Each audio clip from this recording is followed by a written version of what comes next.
नमस्कार। सगरमाथा टेलिभिजनको प्रस्तुति एसटिभी च्याटमा यहाँलाई स्वागत छ। म सुनिल दाहाल। एसटिभी च्याटको आजको यस बसाइमा विशेष गरी हामी मेडिकल कलेजले पछिल्लो समय विद्यार्थीबाट जबरजस्ती लिएको शुल्क र मन्त्रीको मेडिकल कलेजहरूमा भएको भ्रमण, त्यो सँगसँगै यतिखेर मेडिकल कलेज र चिकित्सा शिक्षा आयोगको विषयमा उठेका सवालहरू पनि आजको यस छलफलमा हामी विशेष रूपमा कुराकानी गर्ने प्रयास गर्नेछौँ। त्यसैगरी अहिले पछिल्लो समय नेपाल सरकारले दिने गरेको लिजको प्रसङ्ग पनि निकै चर्चामा आएको छ र यस हप्ता निकै चर्चा छ यो विषय। अनि यसैगरी नेकपा माओवादी केन्द्रको 8औं राष्ट्रिय महाधिवेशन र कार्यपालिका व्यवस्थापिका र न्यायपालिकामा देखिएको व्यथितिका विषयमा पनि आज हामी बढी केन्द्रित रहेर छलफल गर्ने प्रयासमा रहनेछौँ। त्यसैगरी सत्ता गठबन्धन र समसामयिक राजनीतिक विषयमा पनि आज हामी केन्द्रित रहेर छलफल गर्नेछौँ। आजको यस छलफलमा मसँग सहभागी हुनुहुन्छ शिक्षा विज्ञान तथा प्रवृत्ति मन्त्री एवं नेकपा माओवादी केन्द्रका एकजना प्रभावशाली नेता देवेन्द्र पौडेल। यहाँलाई स्वागत छ। धन्यवाद छ। यहाँलाई पनि। आराम हुनुहुन्छ?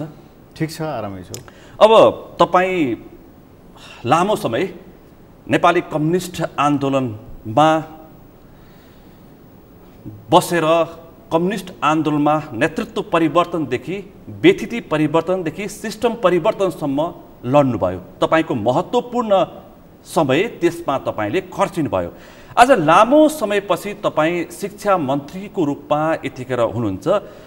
तपाईँले उठाउँदै गरेको वैकल्पिक शिक्षा र परिवर्तनको शिक्षा के पाउनुभयो? सिंहदरबार छिरेपछि र आफैले जिम्मेवारी सम्हालेपछि के पाउनुभयो तपाईँले?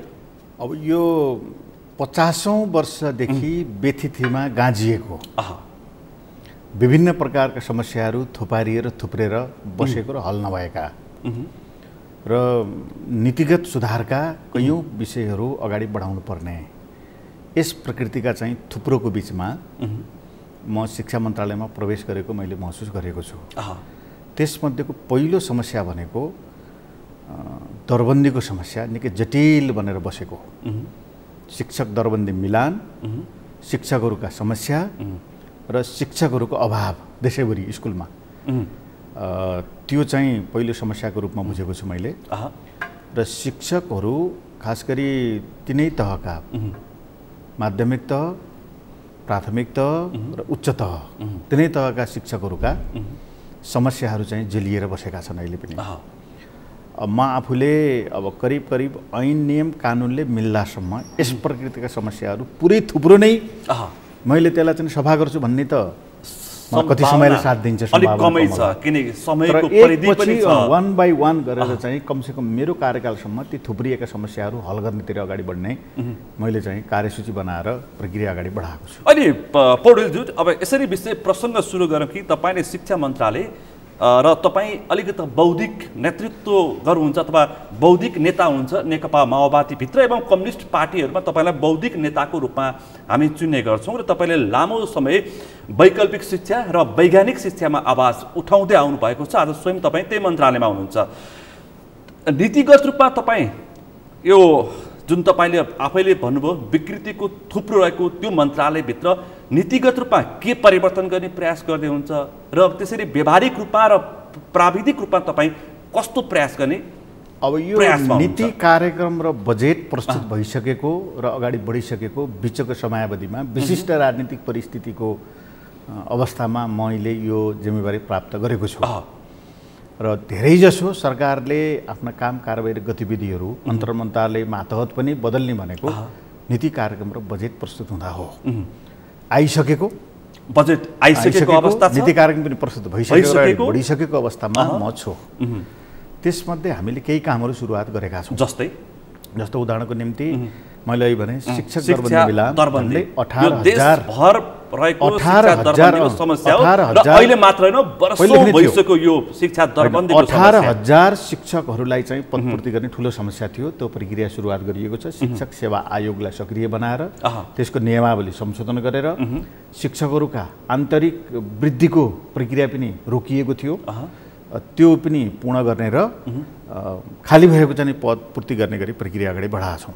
यो प्राविधिक कुरा प्रारम्भिक जुन देशभर शिक्षकहरूको अभावको जुन देखिएको छ समस्या त्यसको हल गर्ने तपाईँ प्रयासमा दोस्रो चाहिँ शिक्षकहरूलाई सम्बोधन गर्ने हस्पिटल छैन। शिक्षक अस्पताल बनाउने प्रक्रियाको सुरुवात हामीले गरेका छौँ।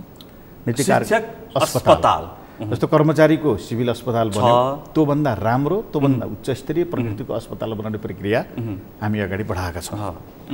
त्यसपछि जमलको जग्गा यहाँले देख्नु भएको छ लथालिङ्ग अवस्थामा छ, भत्केको अवस्थामा छ। बिजनेस प्रयोजनको निम्ति कसैलाई दिने सहमति पहिलेको सरकारले गर्न खोजेको हामीले थाहा पायौँ। तुरुन्तै क्याबिनेटबाट निर्णय गरेर त्यसमा एउटा केन्द्रीय स्तरको लाइब्रेरी बनाउने भनेर हामीले प्रक्रिया सुरु गरेका छौँ। त्यसमा झन्डै त्यो पनि लिजमा जाने प्रक्रियामा रहेछ हैन? थियो गइसकेको थियो। त्यसलाई हामीले चाहिँ रोक्नुभयो। रोकेर चाहिँ त्यसमा केन्द्रीय पुस्तकालय बनाउने भनेर निर्णय गरेका छौँ।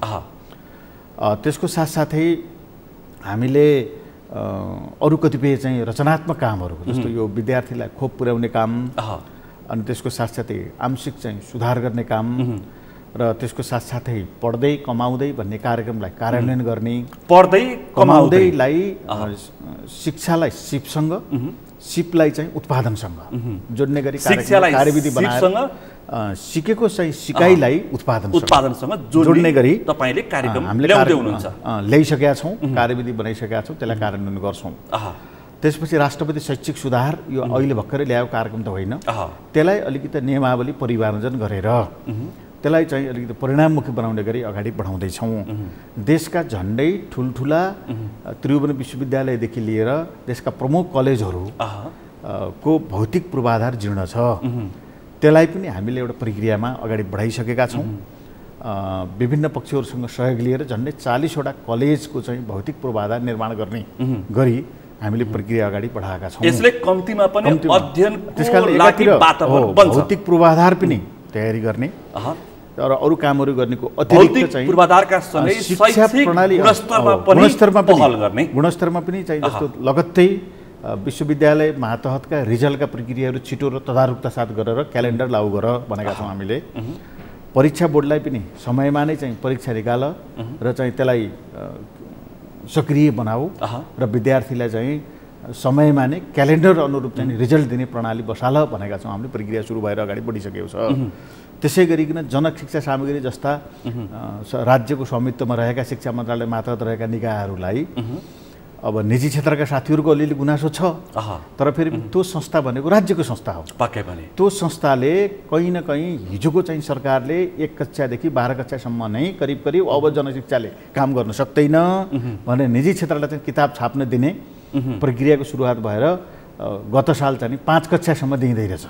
त्यसलाई हामीले झारेर 1 देखि 12 सम्मका सबै किताबहरू जनशिक्षा सामग्रीले नै छाप्नुपर्छ, त्यसलाई बलियो बनाउनुपर्छ र त्यसलाई चाहिँ व्यवस्थित गर्नुपर्छ भन्ने हिसाबले त्यो जनशिक्षा सामग्री गरेका छौँ। मलाई विकृतिलाई पनि तपाईले त्यसैले केही निजी क्षेत्रका साथीहरूले मलाई विरोध गरेको पनि हामी पायौँ।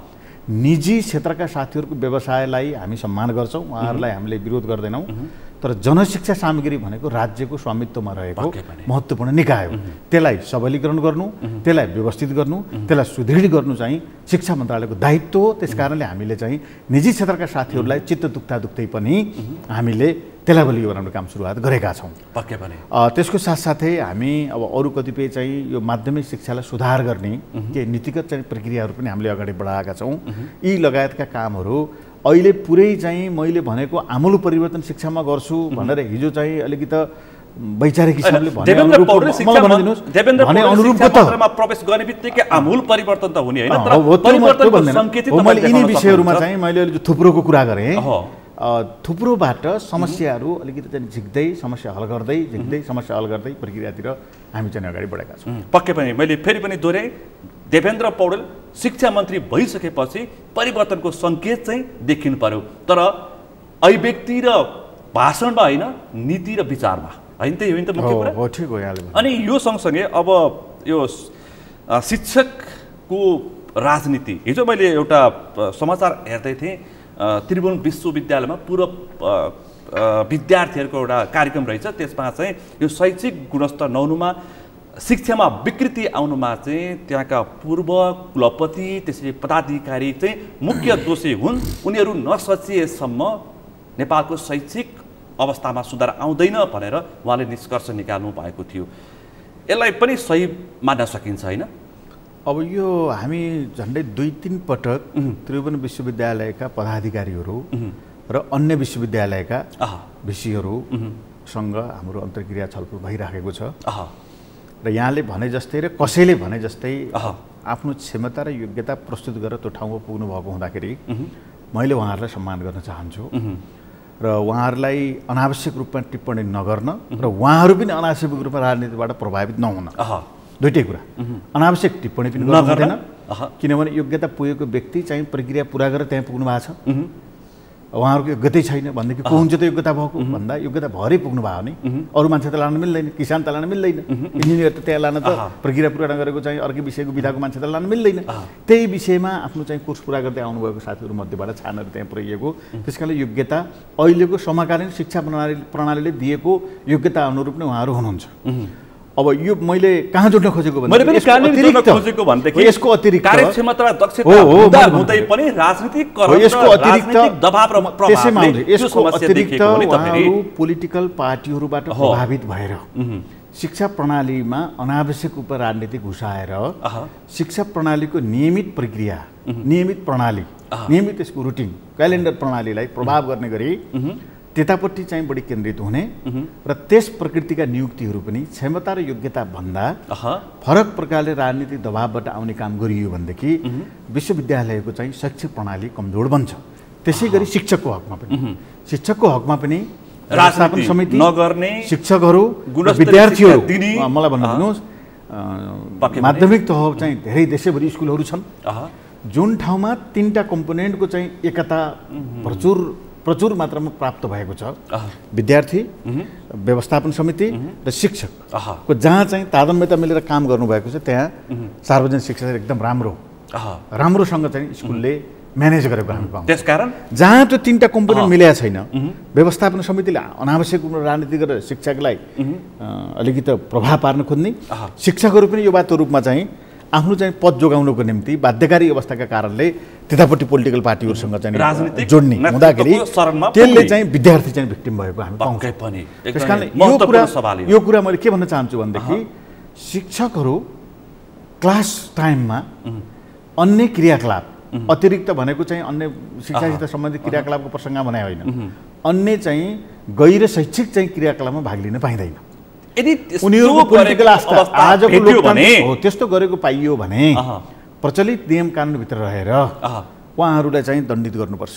अब शिक्षकहरू सिधै भन्नुभयो, म सिधै दण्डित गर्ने भनेर तपाईले भनिसक्नुभयो। क्लासरुममा म हेरेँ, मैले 35-36वटा स्कुल गइसकेँ। मेरो चाहिँ मुख्य मकसद भनेको चाहिँ कारबाही गर्न गएको होइन, छड्के पनि होइन। पक्कै तपाईले म किन गएको भनेदेखि शैक्षिक अवस्थाको भ्रमण गर्नुभएको कस्तो छ भनेर चाहिँ खालि शिक्षक छ कि छैन टाइममा भनेपछि केही ठाउँमा रङ भेट्यो हामीले, केही ठाउँमा चाहिँ शिक्षकहरू जहाँ गए पनि किन गए मलाई त मतलबको कुरा भएन।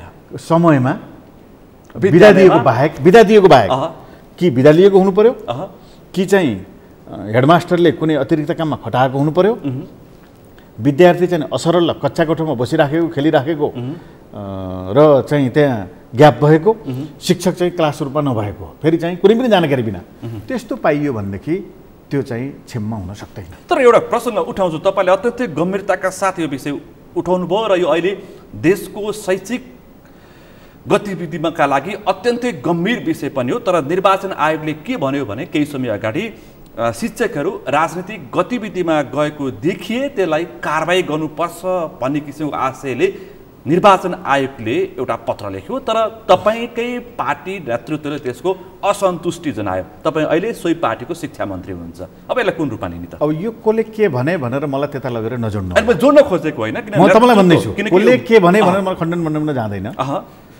शिक्षकहरू त्यसले प्राप्त पर्छ नि तपाईलाई त। आजको लोकतान्त्रिक युगमा शिक्षकहरू पनि कहीँ कतै कसैप्रति आस्था विश्वास विचार मिल्ला। भित्र रूपमा चाहिँ कुनै पनि आस्था विचार दृष्टिकोण मान्छे विचारविहीन हुँदैन, पक्षधरता चाहिँ विचारविहीन हुँदैन। पक्कै पनि त्यो किन गरिस् भन्छ भनेदेखि त्यो चाहिँ लोकतन्त्र विरोधी कुरा हुन्छ हैन। त्यसमा चाहिँ मैले अङ्क खुलाउन खोजेको होइन। मैले भन्न खोजेको के हो भने शिक्षक चाहिँ क्लास रूपमा विद्यार्थीसँग हुनु पर्यो तोकिएको टाइममा।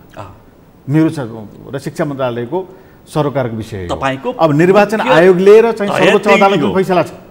सर्वोच्च अदालतको फैसला छ, कारबाही गर्ने, उनीहरूलाई निष्कासन गर्ने, उनीहरूलाई चाहिँ त्यस प्रकारको क्रियाकलाप नलिनुको निम्ति अरू त्यस प्रकारको क्रियाकलाप गर्ने कुरा सम्बन्धित निकायले गर्ला। तर हाम्रो सरकारको विषय, शिक्षा मन्त्रालयको सरकारको विषय के हो भने शिक्षक क्लास रूपमा हुनु पर्यो।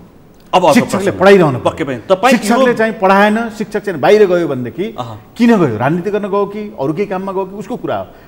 विशिष्ट केस पारिवारिक चाहिँ केही मृत्यु वा बिरामी वा विशिष्ट केस त्यो पनि हेडमास्टरलाई जानकारी दिएर वा व्यवस्थापन समितिलाई जानकारी दिएर विशेष कारणले आजको यो क्लास मेरो चाहिँ यो कारणले म चाहिँ सहभागी हुन सकिनँ भने त्यसको वैकल्पिक व्यवस्था गरेर जानकारी दिएर गएको छ भने ठिक छ, नत्र जानकारी बिना हैन नत्र कारबाही हुन्छ, नत्र चाहिँ कहीँ न कहीँ चाहिँ राज्यले तोकेको कानुनको प्रक्रियाभित्र आउनुपर्छ। अब अर्को प्रसङ्ग, आज शिक्षासँग सम्बन्धित र केही राजनीतिक प्रसङ्ग पनि उठाउँछु। अब अर्को अहिले चर्चाको अर्को विषय भनेको मेडिकल कलेजले चिकित्सा शिक्षा आयोगको तोकेको शुल्कभन्दा बढी शुल्क लिए। त्यति मात्र लिएनन् कि नदिनेलाई परीक्षामा सामेल हुन नदिने भनेर खुल्लम खुल्ला धम्की दिए मेडिकल कलेज सञ्चालकहरूले। तपाईँ आफै पनि हिजो मात्रै एउटा मेडिकल कलेजको भ्रमण गर्न पुग्नु भएको थियो। यस्तो अराजकता सुहाउँछ तपाईँ शिक्षा मन्त्री भएको बेला? म किन पुगेको भने चिकित्सा शिक्षा आयोगले उहाँहरूलाई ऐन अनुरूप चाहिँ व्यवस्थित गर, फिस बढी नल्याऊ, गुनासो आइसकेपछि लिए गरिएको त्यस्तो भएको भनेदेखि चाहिँ स्पष्ट के हो जानकारी गराऊ भनेर पत्र पठाएको रहेछ। पीडितहरू शिक्षा मन्त्रालय पनि आउनुभएको थियो। कारबाही कसले गर्ने के गर्ने भन्ने कुरा पीडितलाई जानकारी हुने कुरा भएन, ऐनमा के व्यवस्था छ भन्ने कुरा पनि पीडितहरूले धेरै थाहा पाउने कुरा भएन। उहाँले सरकार प्रकट गरिसकेपछि अस्ति मात्रै हामी मन्त्रालयमा बैठक बस्यौँ। बैठक बसेर हामीले एउटा विज्ञप्ति निकाल्यौँ मन्त्रालयको तर्फबाट, भए गरेको के हो, केही मिडियाहरूले, केही चाहिँ विद्यार्थीहरूले, केही अभिभावकहरूले चिकित्सा शिक्षा आयोगले तोकेको भन्दा बढी फिस लिएको जानकारी आएको छ यी कलेजमा। त्यसको बारेमा चाहिँ काठमाडौँ मेडिकल कलेज के हो भनेर चाहिँ उहाँले भन्नुभयो र हामीले 2072 सालमा क्याबिनेटले गरेको योसित सम्बन्धित एउटा निर्णय रहेछ। हामीले ऐन पनि हेऱ्यौँ। त्यो ऐनको व्यवस्था के रहेछ भनेदेखि चाहिँ जुन ठाउँमा त्यो कलेज छ भए गरेको के हो भन्ने कुराको जानकारी दिने र त्यसलाई नियमन गर्ने कुरामा चाहिँ केही अधिकार चाहिँ सिडिओलाई दिएको रहेछ। हामीले त्यो ऐन पनि हेऱ्यौँ। त्यो ऐन हेरेपछि मैले दुवै जिल्लाका, खास गरी बोल्दा काठमाडौँभित्रको काठमाडौँको चाहिँ जिल्ला प्रशासन अधिकृत सिडिओ र भक्तपुरको चाहिँ सिडिओलाई मैले केही दिन पहिले नै वार्ता बोलाएर यस्तो कुरा आएको छ, तपाईँहरूले त्यहाँ चाहिँ के हो अलिकति बुझ्नुहोस् है भनेर मैले भनेको थिएँ। भक्तपुरको चाहिँ सिडिओले के भन्नुभयो भनेदेखि उहाँहरू त सम्पर्कमै आउन चाहनुहुन्न, मैले धेरै पटक फोन गरेँ, धेरै पटक प्रयत्न गरेँ भनेर मलाई जानकारी गराउनु भयो। त्यहाँ विद्यार्थीहरू चाहिँ तालाबन्दी गरेको, हडताल गरेको र कलेज बन्द भएको कुरा चाहिँ शिक्षा मन्त्रालयलाई जानकारी थियो। अनि के भएको चाहिँ रिपोर्ट दिनुहोस् भनेर चाहिँ सिडिओ साहबलाई भन्दाखेरि उहाँले सम्पर्कमै आउनुहुन्न भन्नुभयो। कस्तो कलेज रहेछ त राज्यले खोज्दाखेरि सम्पर्कमै नआउने, के कलेज हो त्यो, भए गरेको के म आउँदैछु। त्यसपछि म आकस्मिक रूपमा मैले सिडिओलाई आउनुहोस् भनेर म चाहिँ हिजो गएँ। त्यहाँ सम्बन्धित कलेजको प्रिन्सिपल आउनुभयो, मसित एकछिन बहस गर्नुभयो। मैले बहस गर्न आएको होइन, विद्यार्थीको यो कुरा छ, तपाईँको कलेजमा तालाबन्दी छ, के कारणले तालाबन्दी भएको र चिकित्सा शिक्षा आयोगले तोकिएको नियम अनुरूपको यो शुल्कभन्दा बढी लिएको जानकारी शिक्षा मन्त्रालयमा आएको छ। हो होइन म बुझ्न आएको हो कि होइन भन्ने कुरो प्रमाणित चाहिँ भोलि त्रिपक्षीय वार्ता गर्नुहोस्, तपाईँ त्यहाँ गएर प्रमाणित गर्नुहोस्। सिडिओको नेतृत्वमा विद्यार्थीहरू, अभिभावकहरू र चाहिँ यो कलेजको प्रशासन चाहिँ सिडिओको रोहबारमा वार्ता गर्नुहोस्, कुराकानी गर्नुहोस्, प्रमाणित गर्नुहोस् र 10 बजेपछि त्यो वार्ता बसेपछि भोलि नै हामीलाई रिपोर्ट दिनुहोस् भनेर मैले भनेको छु। खैर, तपाईँले एउटा प्रश्न उठाउँदै हुनुहुन्थ्यो।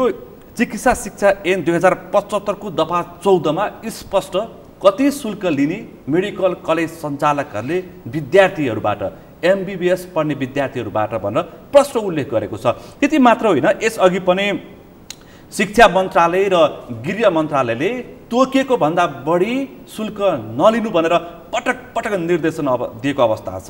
अब म अर्को प्रसङ्ग उठाउँछु। मेडिकल सञ्चालकहरू यति पावरफुल र शक्तिशाली छन्, उनीहरूले चाहे भने उनीहरूले खुलमखुला पनि भन्दै आएका छन्।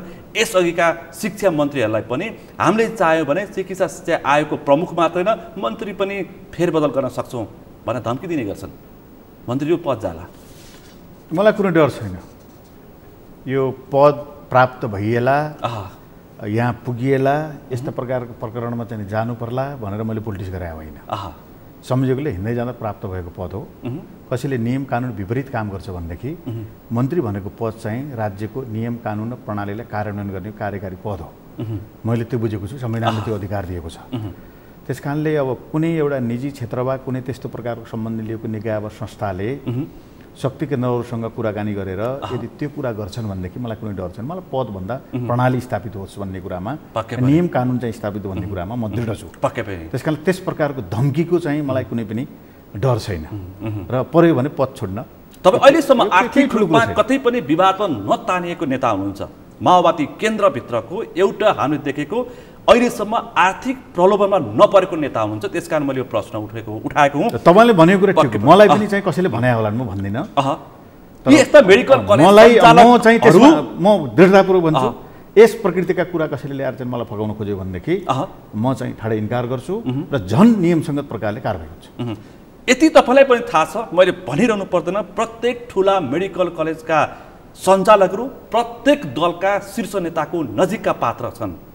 प्रत्येक तपाईले मलाई जानकारी छैन, म तपाईँलाई जानकारी छ मन्त्रीज्यू भन्नुहोस्। व्यक्ति भन्नु मलाई भन्न दिनु न, प्रवृत्ति त छ। मलाई यो मात्रै जानकारी छ कि को व्यक्ति कुन नेतासँग कुन चाहिँ पावरफुल व्यक्तिसँग जोडिएको छ भन्ने कुरा चाहिँ मेरो सरकारको विषय पनि होइन, म जानकारी पनि लिन चाहन्छु। तर मैले जानकारी के लिन्छु भनेदेखि मैले हिजै पनि चिकित्सा शिक्षा आयोगसँग बेलुका कुरा गरेँ अध्यक्षसँग। मैले चाहिँ ऐन घोक्छु, ऐन पढ्छु, त्यसपछि गएर ऐनको व्यवस्था हेर्छु र ऐनको व्यवस्था अनुरूप कार्यान्वयन भएको छ कि छैन भन्ने कुरा हेर्छु। मैले यति एक सूत्रीय रूपमा मैले यति हेर्छु। ऐनसित चित्त बुझेन भने उहाँहरूको केही गुनासा छन् भन्ने पनि मैले साइडबाट सुनेको छु। ऐनले हामीलाई अप्ठ्यारो पर्यो, ऐनले अप्ठ्यारो पाऱ्यो, ऐन फेर्न लाग्ने नि त, तर ऐन विरोध काम गर्नु त पाइएन नि। त्यस कारणले चाहिँ यी को कहाँ जोडिएका छन् भन्ने कुरा मेरो सरकारको विषय पनि होइन, मलाई जानकारी पनि छैन, जानकारी लिने पनि मैले चाहन्छु। तर मेरो जानकारीको विषय के हो भनेदेखि चाहिँ विद्यार्थीहरूले र अभिभावकले नियम विपरीत चाहिँ फिस लियो भनेर जुन अतिरिक्त शुल्क भनेर विभिन्न शीर्षकमा उहाँले दिनुभएको छ, त्यो प्रमाणित भयो भने त्यो कानुन विपरीत काम हुन्छ र कानुन विपरीत काम चाहिँ भएको कुरा कसैले मलाई प्रतिशत दियो भने पनि तपाईँले भनेको मान्छेले चाहिँ कानुन विपरीत काम गरेको हुन्छ कि हामीले यसो गरेका भनेर म दृढतापूर्वक जान्छु। त्यसभए तपाईँको नेतृत्वले दबाब दियो भने पनि तपाईँले टेर्नेवाला हुनुहुन्न। म टेर्दैन, म कानुन हेर्छु। यो प्रश्न हो, कानुन कानुन पढाउँछु मैले। नेतृत्वलाई तपाईँले चित्त बुझेन भनेदेखि चाहिँ कृपया यो चाहिँ कानुनमा यो व्यवस्था छ, यो कानुनी व्यवस्थाका कारणले मैले यसो गरे हो कि कानुन फेर्नुहोस् कि तपाईँले पनि कानुन पालना गर्नुहोस्। मेडिकल कलेज सञ्चालकहरू पार्टीका नेतृत्वमा पनि छन् र नेतृत्वको अर्थदाता पनि हुन् नि फेरि।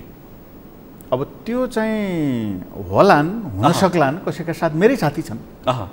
तपाईँलाई भन्दा मैले नचिनेर गएको हो र हिजो मेडिकल कलेजमा, म नचिनेर मैले थाहा नपाएर गएको हो र मेरै साथी हुन्, थाहा छ, तर नियम विपरीत गर्न पाइएन नि। नियम विपरीत गरिएको देखियो भने तपाईँ आफ्नै मेरो आडमा वा अरू कसैको कारबाहीको डन्डा चलाउनु हुन्छ। अरू कसैको आडमा वा मेरो आडमा मैले चिनेको साथीले नियम विपरीत काम गर्छ भनेदेखि मैले छोडिदिन सक्दैन नि, मिल्दैन नि त्यो त। राज्यको जिम्मा लिएको मान्छे होइन म। पक्कै पनि राज्यको जिम्मा लिएको मान्छेले चाहिँ असरल जेमल्ला त्यही गर्न दिन पाइन्छ? पक्कै पनि। त्यस कारणले यहाँले भन्नै पर्दैन त्यो कुरा, म त्यसमा दृढ छु। तपाईँ प्रष्ट हुनुहुन्छ? म प्रष्ट छु। खैर, तलमाथि भयो भने फेरि पनि तपाईँसँग म संवाद गर्नेछु। अब अर्को प्रसङ्ग, तपाईँ अहिले शिक्षा मन्त्रीको रूपमा रहनु भएको छ र अत्यन्तै अप्ठ्यारो समयमा तपाईँ शिक्षा मन्त्री हुनुहुन्छ। अहिले अर्को एउटा गम्भीर समस्या शैक्षिक बेरोजगार, पढाइ सक्ने, पैसा हुनेवाला अस्ट्रेलिया अमेरिका पुग्ने, नहुनेहरू खाडी मुलुक पुग्ने जुन किसिमको समस्या छ, यो शैक्षिक बेरोजगारीको समस्या हल गर्न मन्त्रीज्यूको प्रयास के भइरहेछ? अब यो मन्त्रीले खास गरी मन्त्रीले हल गर्ने विषय होइन, यो अलिक दीर्घकालीन र ठुलो विषय हो। यो शिक्षा मन्त्रालयले मात्रै चाहिँ रोजगारी सिर्जना गरेर रोजगारी दिन सक्ने विषय होइन। शिक्षा मन्त्रालयको क्षेत्राधिकार भनेको गुणस्तरीय शिक्षामा आफ्नो मेहनत गर्ने र चाहिँ शिक्षामा गुणस्तर बनाउनुको निम्ति अन्तर्राष्ट्रिय मापदण्ड बनाउनुको निम्ति पहल लिने कुरा शिक्षा मन्त्रालयको प्रमुख कार्य हो। यहाँले भनेको त्यसको बावजुद पनि अहिले मैले यहाँलाई जो भने पढ्दै कमाउँदै भनेर जो भने त्यो कुरा चाहिँ हामीले शिक्षकहरूले र केही विद्यालयहरूले चाहिँ सुरुवात गरेको जस्तो चाहिँ खोटाङमा, त्यस्तै गरिकन सुर्खेतमा, अरू एकाध ठाउँहरूमा अस्ति म बुढानीरा कण्ठ पनि गएँ। म किन गएँ भनेदेखि चाहिँ स्कुलभित्र पनि टमाटर फलाउनु भएको छ भन्ने थाहा पाएर हामीले पढ्दै कमाउँदै कार्यक्रम गर्नु छ।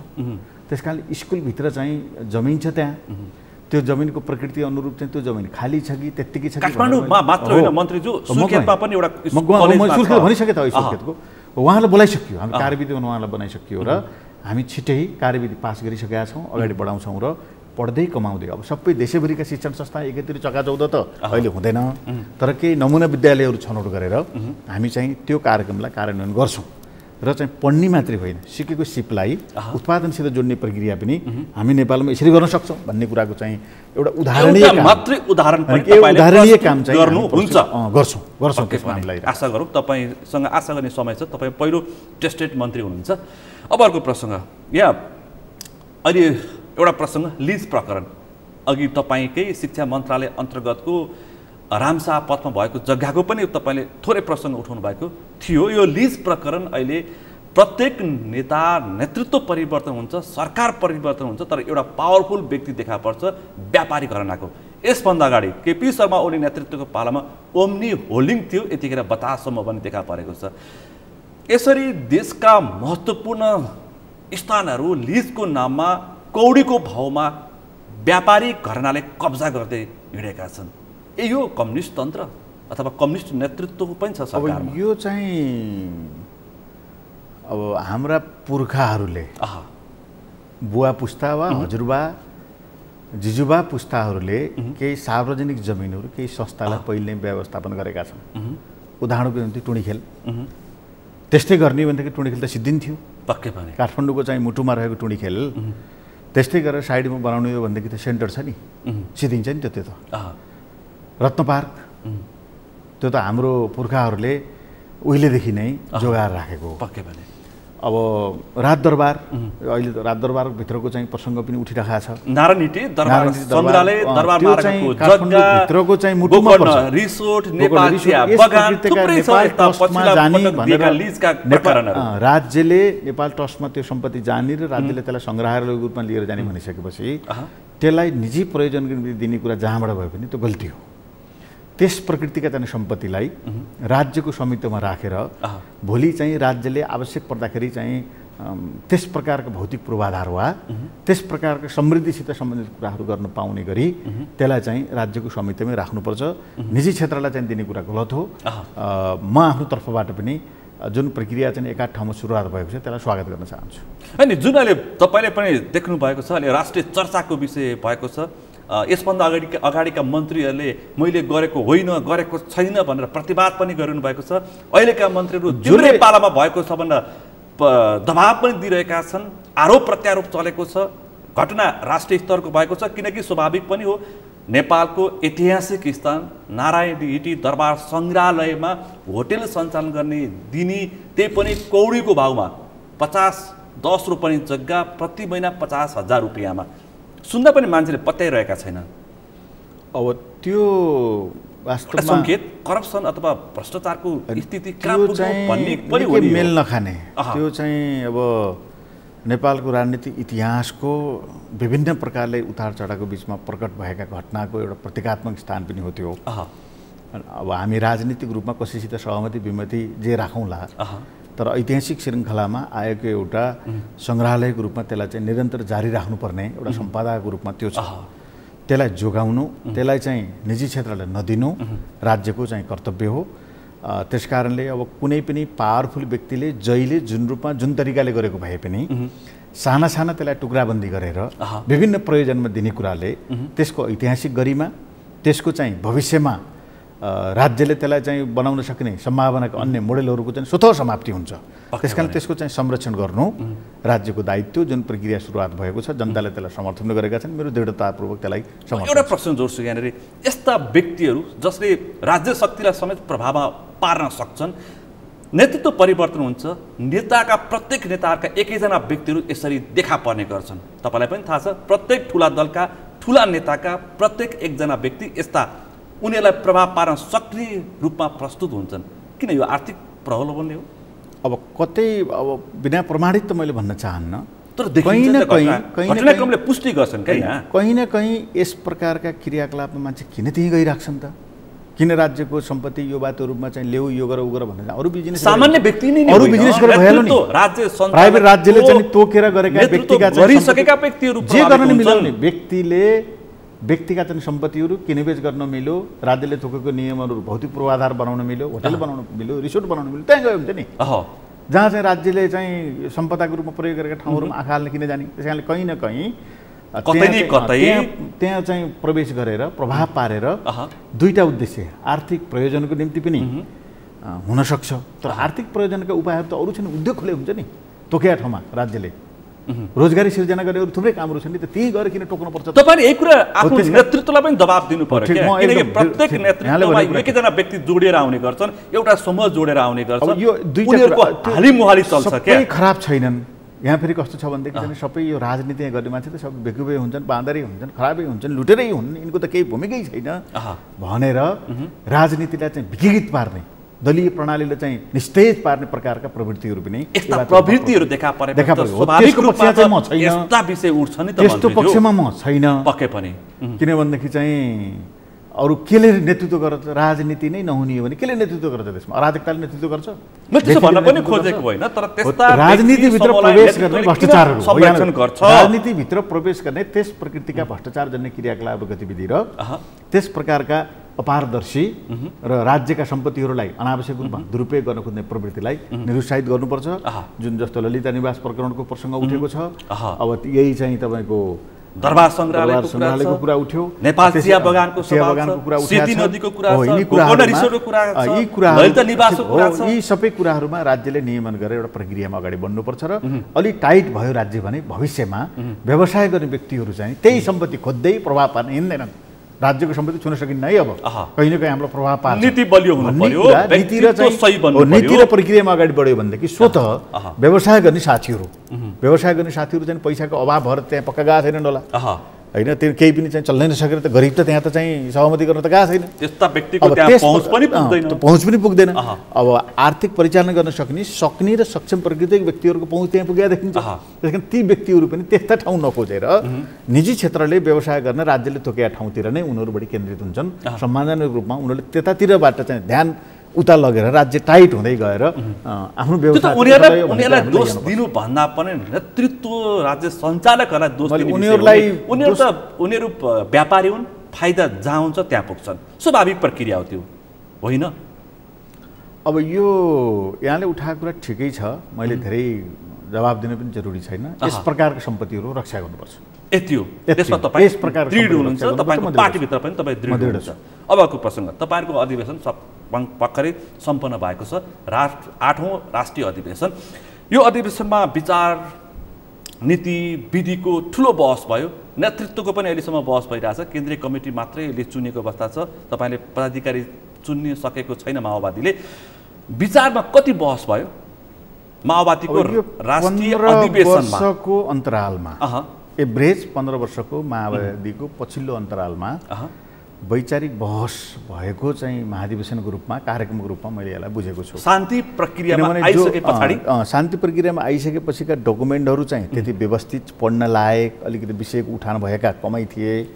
यद्यपि अहिलेको प्रतिवेदन पनि पूर्ण छ भन्ने कुरा होइन, तर विषयहरूको उठान, अहिलेको चाहिँ विज्ञान प्रविधिको विकासको विषयको उठान, मानव जातिको सभ्यताको विषयको चाहिँ उठान, त्यसबाट अध्ययन गर्दै गएर द इन्ड अफ हिस्ट्री भन्नेहरूले चाहिँ समाजवादको अन्त भयो भनेर चाहिँ छलफल चलाइरहेका छन्। नेपालमा सम्भव छैन है अब यो प्रकारको प्रणाली भन्ने कुराको तर्क गरिरहेका छन्। होइन, सम्भव छ भन्ने कुराको चाहिँ त्यसले एउटा आशावादिता देखाएको। यी सबै कुरा जोडेर हेर्दाखेरि र हाम्रो ग्रुपमा भएको छलफल, साथीहरूको सक्रियता हेर्दा पहिलो चरण हामीले के गर्यौँ भने यो नेतृत्वतिर जाँदाखेरि वैचारिक बहस हुँदैन थियो, हामी नेतृत्वको प्रसङ्ग चलाउनु र वैचारिक बहसतिर गयौँ। निकै राम्रो चाहिँ साथीहरूले छलफल चलाउनु भयो।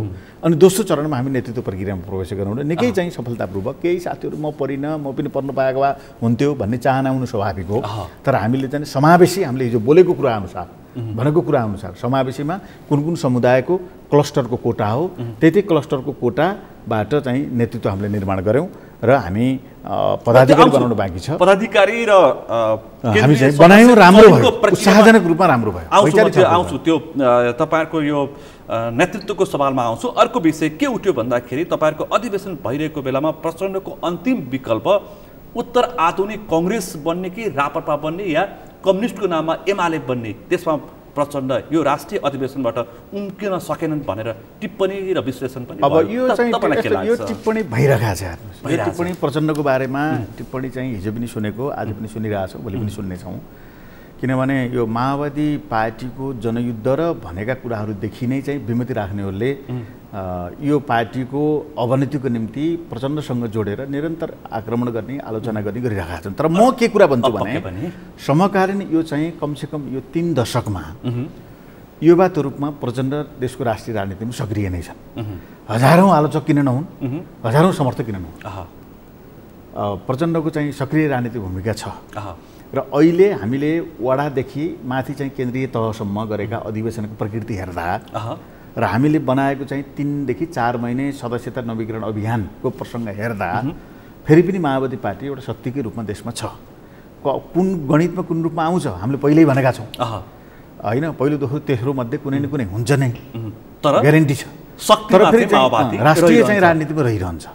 अब भन्नेले के भन्छन् भनेदेखि अब माओवादी एक सिट पनि जित्दैन, प्रचण्ड चाहिँ जित्यो, प्रचण्डले पनि आफै चुनाव जित्दैन, एक ठाउँ पनि जित्दैन भनिरहेका छन्, भनिरहन्छन्, भन्दै जान्छन्। तर म के भन्छु भनेदेखि चाहिँ फेरि अर्को 1 दशक राष्ट्रिय राजनीतिमा माओवादी पनि सक्रिय भइरहन्छ, लेखेर राख्नु होला। प्रचण्डको भूमिका पनि अब यो 1 दशक, त्यसपछि मैले भन्दिनँ उहाँ बुढो हुनुहोला, यो 1 दशक चाहिँ प्रचण्डको सक्रिय राजनीतिमा रहिरहन्छ। म आउँछु नेतृत्वको सवालमा आउँछु, किन दोस्रो तहको नेतृत्व मूल नेतृत्वमा आउन सकेन र के साँच्चै माओवादीमा प्रचण्डको विकल्प नभएको हो भन्ने प्रसङ्गमा आउँछु म। अर्को प्रचण्डले निर्मम आत्मसमीक्षा भन्नुभएको थियो, यस अधिवेशनलाई आफ्नो टाउकोमा आफै आगो लगाउँछु पनि भन्नुभएको थियो। विचारको हिसाबमा के निष्कर्ष दियो माओवादीले 8औँ अधिवेशनबाट? अब 3टा कुराको निष्कर्ष दियो।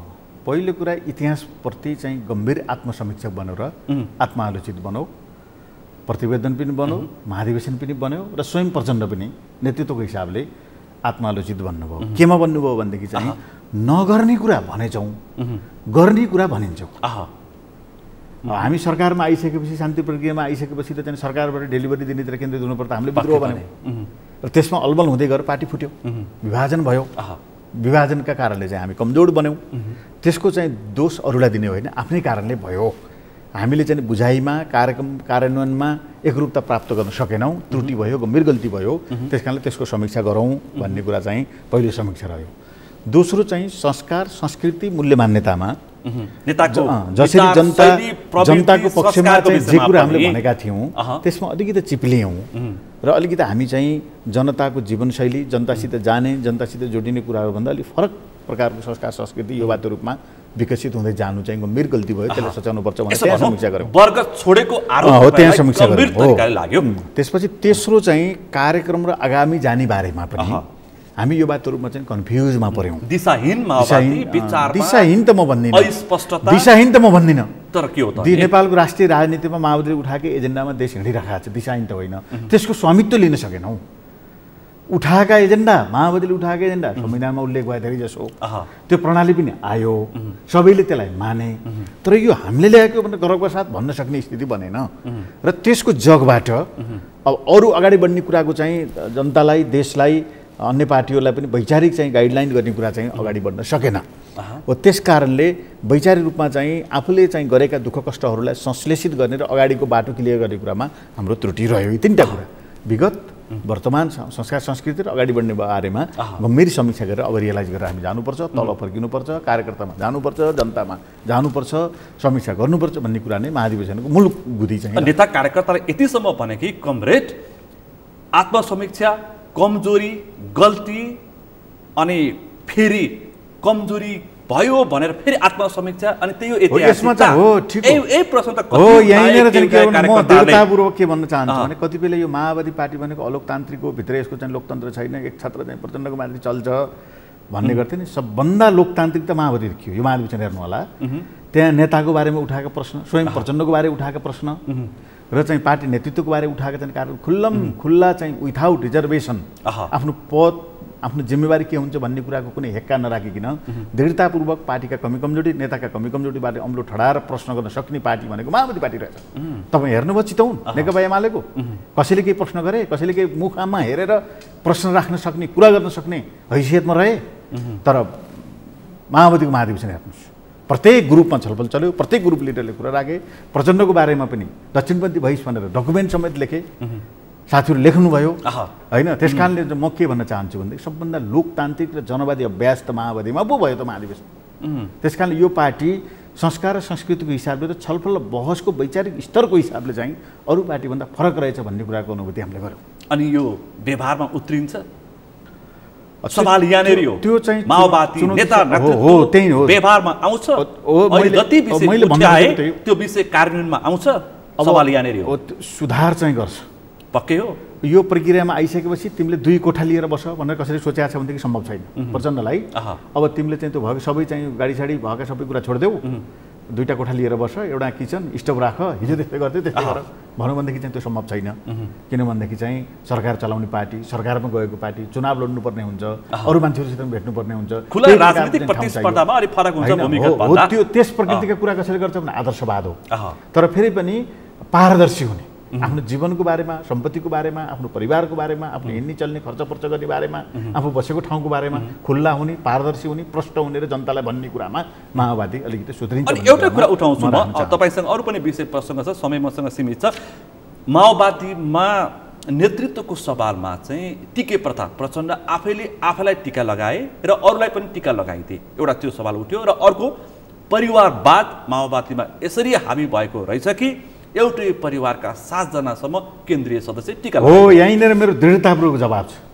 पहिलो यहाँले भन्नुभएको जवाब दर्शकको बिचमा के राख्न चाहन्छु भने, एकजना मान्छे र एकजना चाहिँ सदस्य पनि प्रदेशले गरेको सिफारिस बाहेक प्रचण्डले आफ्नो खुल्टीबाट एकजना नै हाल्नु भएन। निर्वाचन गर्नु भए के हुन्थ्यो? 7 प्रदेश, 9वटा प्रदेश छ हाम्रो, विदेशसित जोडेर 10वटा छ, अन्तर्राष्ट्रिय चाहिँ संरचनासहित जोडेर 10वटै ठाउँबाट कार्यकर्ताले दिएको नाम बाहेक केन्द्रीय सदस्यमा एकजना कोही हालेको चाहिँ प्रमाणित गर्नुहोस्। प्रचण्डले आफै खुल्टीबाट हालेको, यो मेरो परिवारको, यो मान्छेले हाल भनेर कसैले दिएको रहेछ भने प्रमाणित गर्नुहोस्। एकजना पनि हाले, यसो गरौँ त मलाई भन्नु दिनु। त्यस कारण सबै चाहिँ प्रदेशका कमरेडहरूले होमवर्क गरेर दिएको नाम नै फाइनल भएर स्थायी समितिले फाइनल गरेर केन्द्रीय समितिको हलमा, के अरे महाधिवेशनको हलमा प्रस्तुत गरेर पास भएको।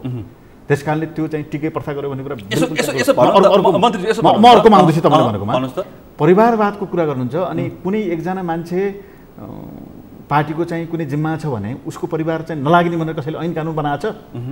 हिजो जनयुद्धमा ती परिवारहरू चाहिँ सँगै घर परिवार छोराछोरी सबै त्यागेर सम्पत्ति त्यागेर हिँड्दा नदेखिने, आज त्यही व्यक्ति चाहिँ जिम्मेवारी प्राप्त गरेर आएर कुनै परिवारसित जोडियो भनेर आलोचना गर्न मिल्छ, तिनले सक्छन् त त्याग गर्न, सक्छन् त छोडेर हिँड्न। अनि हतियार परिवार भन्न आएको, ज्यान हत्केलामा राखेर परिवार भन्न आएको 30 अरू व्यक्तिहरू त म तपाईँलाई भन्न चाहन्छु। त्यो त मैले टिप्पणी हेरेको थिएँ। हिजो परिवर्तनको मुद्दामा चाहिँ सब घरि परिवार छोडे, बच्चा छोडे, जम्मै शहीद भएर हिँड्ने इतिहास हेर्न सक्नुहुन्न उहाँहरूले। अनि परिवार ल्याएर जोडो भन्नुहुन्छ। अनि कसैको श्रीमान चाहिँ राजनीति लायो भने अथवा कसैको श्रीमती राजनीति लायो भनेदेखि उसका छोराछोरी बाबुआमा परिवार कोही पनि राजनीति नलाग्ने भनेर कसले बनाएको छ कानुन? हैन, मन्त्रीज्यू, योगदानको आधारमा चाहिँ नेतृत्व के उठ्न सक्छ? मलाई भनिदिनुहोस् के उठ्न सक्छ भने राज्यका चाहिँ पद लिने बारेमा हो, हाम्रो पार्टीमा नै उठ्यो। राज्यका जिम्मेवारी र चाहिँ के अरे उसको जिम्मेवारी लिने बारेमा अथवा चाहिँ लाभको पद भनौँ त्यसलाई अरू भाषामा भन्दा, त्यसमा चाहिँ परिवार भयो भने टिप्पणी गर्नुहोस्, म मान्छु। संस्कार संस्कृति एउटै परिवार, तर पार्टी नेतृत्वमा तपाईँ मान्नुहुन्न? होइन, एकैपट्टिमा पार्टी नेतृत्वमा पार्टीमा दुःख कष्ट गरेर कोही आउँछ भनेदेखि बाबु पार्टीमा लाछ, सल्लाहकार छ, उसको छोरो सक्रिय भएर आउँछ, बाबु सल्लाहकार भएको हुँदाखेरि तँ यो कमिटी आउनु पाउनुहोस् भन्न मिल्छ? त्यस कारणले त्यो चाहिँ जसरी टिप्पणी गरेर भनिरहेछन् कतिपय श्रीमान श्रीमतीको हकमा, कतिपय चाहिँ छोराछोरीको हकमा, भाइ भतिजा सबैको, होइन त्यो चाहिँ बिल्कुल चाहिँ गलत हो। जसको नाममा जोडिएको छ त्यसको पृष्ठभूमि खोजेर हेर्नुहोस्। ऊ चाहिँ जनयुद्धमा, जनआन्दोलनमा कहाँ कुन भूमिका निर्वाह पार्नेहरूले आफ्नो घर परिवारका सदस्यलाई योगदान बिना नै नेतृत्वमा लगेको भनेर भएको टिप्पणी त तपाईँको एकजना प्रमाणित गर्नु। राजनीतिक जीवनमा हिँडे बाहेक अधिवेशनमा उठेको कुरा अहिले मैले भनेको लाभको पदमा चाहिँ एकै परिवारको नजाने कुरा उठेको छ, त्यो मैले मान्छु। तर पार्टीको जिम्मा लिने बारेमा त्याग तपस्या दुःख कष्ट गरेर निरन्तर आएका साथीहरू हिजो जनयुद्धमै हिँड्दा जनआन्दोलनमा हिँड्दाखेरि बिहा गरेका छन् कतिपयले। त्यही हिँड्दा सबैले छोडेर हिँडेका मान्छेहरू त्यही त गर्नु पर्थ्यो, अरूको मान्छे त गर्न सम्भव थिएन, त्यही गर्नु पर्थ्यो। अनि ती चाहिँ श्रीमान श्रीमती चाहिँ हिजो जसरी चाहिँ श्रीमान श्रीमती हुनुभन्दा पहिले नै चाहिँ आन्दोलनमा सहभागी थिए, जेलले लिएर आइसकेका थिए, हिँड्ने क्रम उसैसित कुरा मिल्यो, भावना मिल्यो, शैली मिल्यो, तरिका मिल्यो, दृष्टिकोण मिल्यो, बिहा गरे। अनि त्यसपछि गएर चाहिँ अनि उनी चाहिँ दुइटै सक्रिय हुन नपाउने हो। यस्ता प्रकारको चाहिँ क्षुद्र बेकुबे चाहिँ तर्कको अर्थ छैन। अब अर्को प्रसङ्ग, अब यो नेतृत्वको सवालमा, अब पदाधिकारीको नेतृत्वको सवालमा जुन किसिमको अहिले कुरा उठ्यो, कङ्ग्रेस राप्रपा पुस्तान्तरण हस्तान्तरणको सवालमा उच्चदेखि माओवादीमा निर्वाचनको त प्रश्नै उठ्दैन, त्यहाँ सम्भावना छैन भनेर पनि टिका टिप्पणी भयो, त्यही देखियो। थोर बहुत एमालेमा देखिने निर्वाचन भयो। अनि यसरी नै प्रचण्डको विकल्प नेतृत्व जन्मिन्छ त नि? देख्नु भएन बागमती प्रदेशमा चुनाव भएको? एउटा दृष्टान्त देख्नु भएन पूर्वमा चाहिँ चुनाव भएको? अनि देख्नु भएन चाहिँ वार्डमा चाहिँ सबै निर्वाचित भएर आएका मूल नेतृत्वमा? अनि देख्नु भएन चाहिँ के 20% युवाहरू ल्याउने नामले अनिवार्य ल्याइसकेको? खुला प्रतिस्पर्धाको निर्वाचन प्रज्ञा भवनमा किन भएन? हो, खुला प्रतिस्पर्धा भयो त, केन्द्रीय समितिको चुनावै भएर आएको। चुनावको दुईटा मोडेल हामीले गरेका छौँ। सहमतिमा नि हुनसक्छ, सहमति भएर केन्द्रीय सदस्य होमवर्क गरेर ल्याएको प्यानल प्रस्ताव आयोजकले पेश गर्यो भने पनि मान्ने भन्ने हाम्रो विधानमा छ।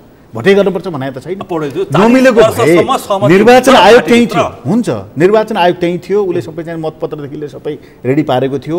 यदि कोही केन्द्रीय सदस्यले यो प्रस्तावित नाम मैले मान्दिनँ भनेर आयोजक कमिटीले पेश गरेको विरुद्ध उठेको भएदेखि स्वतः चाहिँ निर्वाचन हुन्थ्यो किन नहुन्थ्यो? पक्का हुन्थ्यो।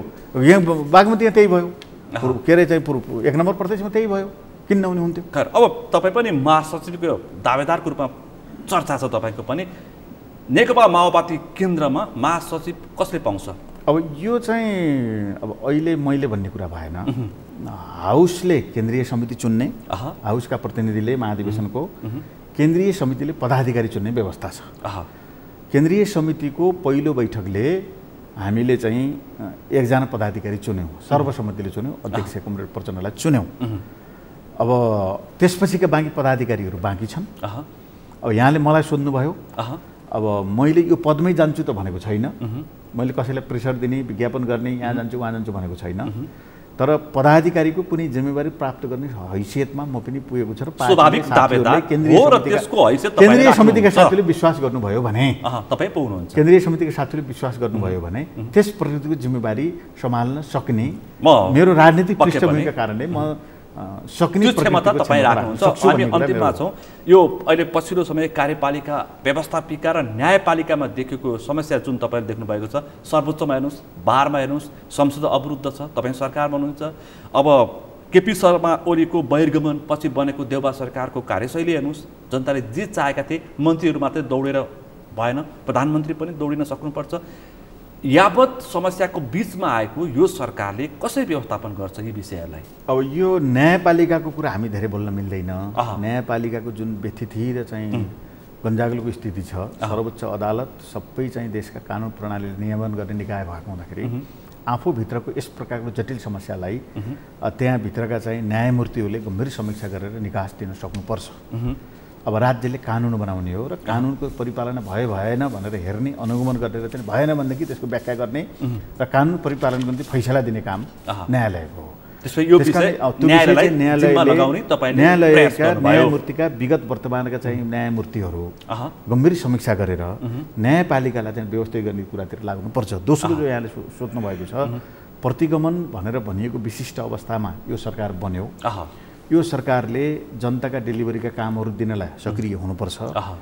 अब केही बजेटसित सम्बन्धित नीति कार्यान्वयन पहिले नै गएको हुँदाखेरि असिला होलान्, त्यसको बावजुद पनि नीतिगत हिसाबले कतिपय सुधारका कामहरूको सङ्केत दिनुपर्छ। अलि चाहिँ सरकार प्रभावकारी हुनुपर्यो, प्रधानमन्त्री सक्रिय हुनुपर्यो भन्ने कुरा यहाँले जो उठाउनु भएको छ, मैले त्यसलाई गम्भीरतापूर्वक सम्मान गर्छु। सामान्य कुरा किसानले मल पाएका छन्, बिउ बिजन पाएका छन्, उखु किसानको समस्या छ, हल हुँदै गएको छ। उखु किसानको समस्या सामान्य विगत भन्दा विगत भन्दा चाहिँ हल हुँदै गएको छ। केही चाहिँ ती नदिनेहरू कारबाहीको प्रक्रियामा गइसकेका छन्। अब केहीले रकम दिइ पनि राखेका छन्, केहीले चाहिँ तोकिएको समयभित्र चाहिँ दिन्छु भनेका छन्। त्यसकारण यो गम्भीर चाहिँ एउटा रोगकै रूपमा रहेको चाहिँ उखु किसानको समस्या हल गर्नेतिर चाहिँ सरकार अगाडि बढेको छ। संसद कहिले खुल्छ? अब मलको समस्या पनि चाहिँ मलको समस्या पनि चाहिँ हल गर्ने गम्भीर समीक्षा भएर हामीले चाहिँ अग्रिम पेमेन्ट दिने गरी चाहिँ निर्णय गरिसकेका छौँ। किसानहरूले चाहिँ अनावश्यक रूपमा बेमौसमी बाढी आएर दुःख पाउनु पर्यो, त्यसमा पनि झन्डै 5.5 अरब चाहिँ किसानलाई राहत दिने भन्ने निर्णय सरकारले गरिसकेका छ। त्यसकारणले किसानको पक्षमा चाहिँ सकेसम्म कामलाई अगाडि बढाउने पक्षमा सरकार रहेको छ। अब सदनको कुरा जो यहाँले भन्नुभएको छ, जुन मुद्दा अदालतमा विचाराधीन छ त्यो मुद्दाको किनारा नलाग्दासम्म अब केही साथीले कुरो उठाए पनि सभामुखमा राजनीतिक नेतृत्वले अर्को नयाँ निर्णय गर्न मिल्दैन। यसको हल भनेको सर्वदलीय प्रधानमन्त्रीले कार्यकारीले सहमति बनाउन प्रयत्न गर्ने, अब सभामुखले चाहिँ बनाएको सहमतिका आधारमा सदनलाई चाहिँ अलिकति सक्रिय बनाउने कुरा नै मुख्य हो। त्यसकारणले प्रधानमन्त्रीले बढी सक्रिय भएर सर्वदलीय बैठक बोलाउने, प्रतिपक्षले पनि न्यु झिकेर अब संसदमा उहाँहरूको न्यु झिकेको पनि के हो मैले बुझ्दै सकेको छैन। निर्वाचित जस्तो माधव नेपालले चाहिँ गैर संवैधानिक हुन्छ, उहाँ निर्वाचित भएर एमाले पार्टीभित्र उहाँलाई चित्त बुझेन भने उहाँ त निर्वाचित सांसद हो।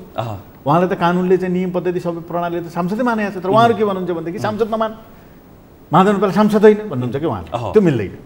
अब यस्तो प्रकारको कुरा चाहिँ सभामुखलाई चाहिँ उहाँले नारा लगाउनु भएको छ, त्यो हट पनि उहाँले छोड्नुपर्छ र सरकारले पनि बढीभन्दा बढी चाहिँ विपक्षीलाई चाहिँ वार्तामा ल्याउन संसद खोल्ने प्रयास गर्नु। अब अन्तिममा एउटा सवाल छ, यो गठबन्धनले राष्ट्रिय सभामा पनि यो 5 दलीय गठबन्धन एकताबद्ध देखियो। यो गठबन्धन माधव नेपालले त बारम्बार भन्दै आउनु भएको छ, निर्वाचनसम्म भन्नुभएको छ।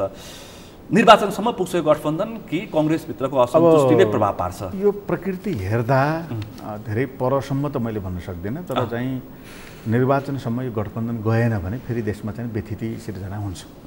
त्यसकारणले अब यो पटकको निर्वाचनसम्म गठबन्धनलाई सकुशल लानु, किनभने निर्वाचनै सम्पन्न गर्नुको निम्ति त्यो फाइदा निर्वाचनै केन्द्र र एकीकृत समाजवादीको लागि हो कि अथवा एमालेको आरोप जस्तो निर्वाचनमा सिट जोगाउन? त्यो चाहिँ पनि सिट त कसैलाई जोगाइदिनु पर्दैन। पोलिटिक्स गरेकाहरूले आफ्नै झन्डै 150 आसपास पार्टीहरू चाहिँ निर्वाचन आयोगमा दर्ता छन्। जनताले दिएको मान्यता अनुरूप चाहिँ जनताले जुन साइजमा त्यही साइज आकरण ग्रहण गरेर बस्ने हो।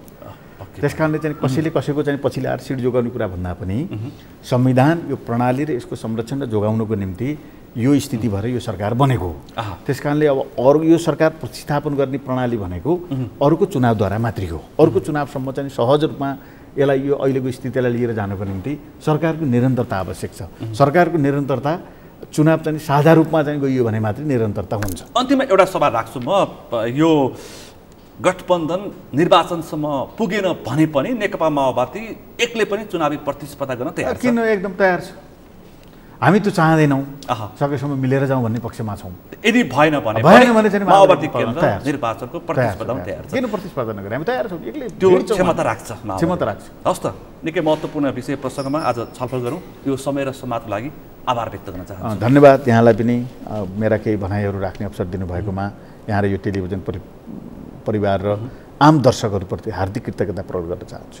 आज हामीले विशेष गरी शिक्षा मन्त्रालय अन्तर्गतका विषय प्रसङ्ग उठायौँ। त्यसै गरी आज हामीले संसद अवरुद्ध, कार्यपालिका व्यवस्थापिका, न्यायपालिकाको सम्बन्ध, त्यसै गरी यो पछिल्लो लिजका सम्बन्धमा देखिएका विवाद र नेकपा माओवादी केन्द्रको राष्ट्रिय अधिवेशनको प्रसङ्ग पनि उठाएर छलफल गऱ्यौँ। आजको यस छलफलमा मसँग सहभागी हुनुहुन्थ्यो शिक्षा, विज्ञान तथा प्रविधि मन्त्री एवं नेकपा माओवादी केन्द्रका नेता देवेन्द्र पौडेल। आजको विषय प्रसङ्ग यति नै। भोलि अर्को विषय प्रसङ्ग साथ, अर्को अतिथिका साथ एसटिभी च्याट ल्याउने बाचा गर्दै म सुनिल दाहाल पनि बिदा चाहन्छु। सगरमाथा टेलिभिजन हेर्दै गर्नुहोला। नमस्ते।